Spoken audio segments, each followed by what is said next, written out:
in an interview with CBC, you said, and I quote you, that you said that the guards arrested you because they thought you were trying to meddle in an Iranian parliamentary election and bring your feminism work and research into their whole world. So can you develop into that? Yeah, part of the problem is that in Iran, women in the parliament, there are very few of them. Like in the last parliament was only 9 of them, which is less than 3%. And in this election, the number has come only up to 14, as far as, because there was some negotiation. It may increase because there will be midterm election again, but for now it's not that many.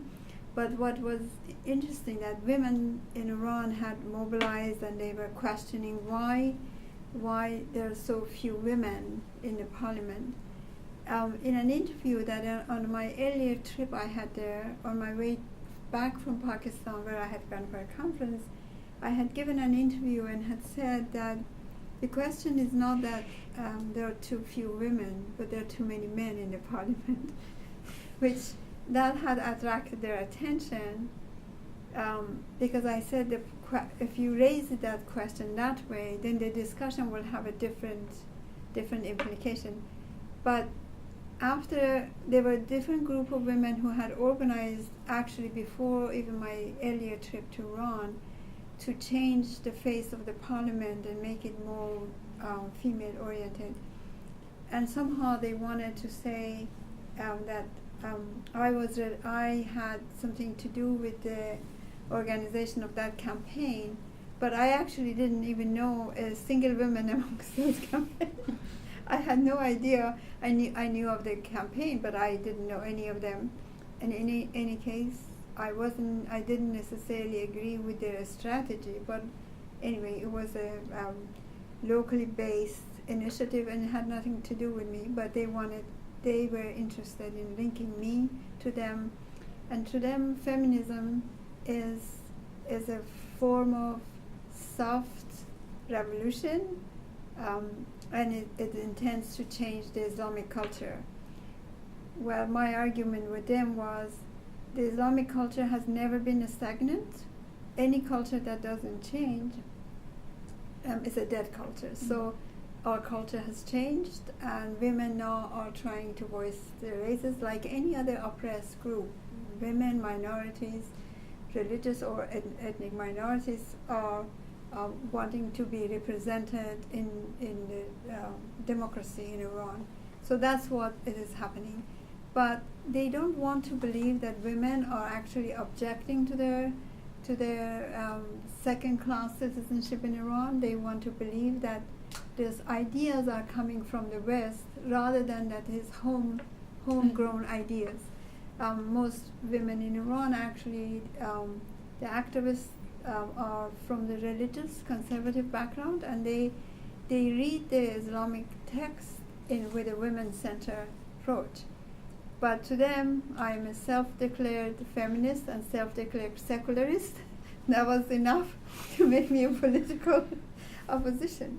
And was there any, from the women who were the activists from which they put you in, they just said that you were from this group, were they also arrested, do you know? No, but as far as I know, there were some women arrested, but I'm not sure they had any much to do with my arrest. Mm-hmm. But it was to do with the fact that they felt very threatened by claim of women, because although not very many women were elected, but most women that were elected were from the more women's rights demand, although within the Islamic framework, but they were much more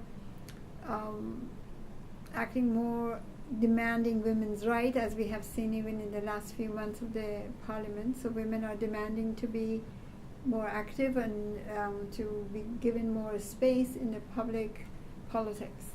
So that was, but I know that anyone who had actually paid a visit to me, which is usually when I go to Iran, because I'm a professor and I teach a lot of PhD students whose subjects are relevant to my research area. They come to visit me, and usually for methodology. I mean, because research method, especially in sociology and anthropology, is not something they work a lot at university. So when I'm there, they always come to discuss. So there were women who had come to see me. They were all called in for interviews, some of them for a couple of times. And some of the other friends or other people who were, for various reasons, they were in touch with me, they were called in to be interviewed by the Revolutionary Guard, by the intelligence services. And when you were arrested, what was the first thought that came into your mind? Well, when they came, actually raided my apartment on the night before I was supposed to leave for Canada. So they had taken my computer, my telephone, my iPad, my Kindle, and a lot of books and also folders of data of my research with Afghan refugees. So there were 6 big bags of books and things that they took. And they asked me to go for interrogation the next day and also present myself to court within 5 days on the charges to be specified in the file. But at the time, there was no file and no charges mentioned. I knew that social sciences in Iran is considered political, and well, we always, as a social scientist, we always say social sciences are considered criminal activity in Iran.